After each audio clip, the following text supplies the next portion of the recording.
ننتقل للسؤال التاني، وهو عبد الله ان زي ما اسامه وضح هي بتعتمد على حسب حجم الشركه.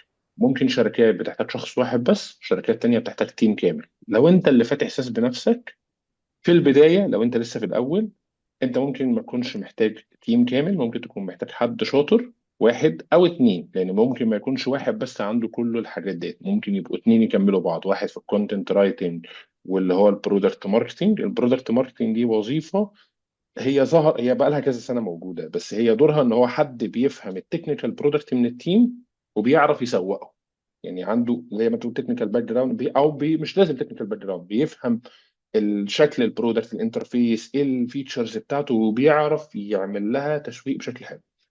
فمن ناحيه السكيلز والمهارات اللي انت محتاج تتعلمها، ممكن تبدا بواحده من دول وتطور نفسك واحده واحده على الباقي. مش لازم تبدا بالبرفورمانس ماركتنج، ممكن تبدا بالعكس بالكوبي رايتنج وتطور نفسك بعد كده للبرودكت ماركتنج. ودي مطلوبه على فكره، البرودكت ماركتنج وظيفه مطلوبه جدا، واكتر حد يقدر يتعلمها الناس اللي هي بتعرف تكتب وبتعرف يعني عندها خبره في الكتابه كويسه.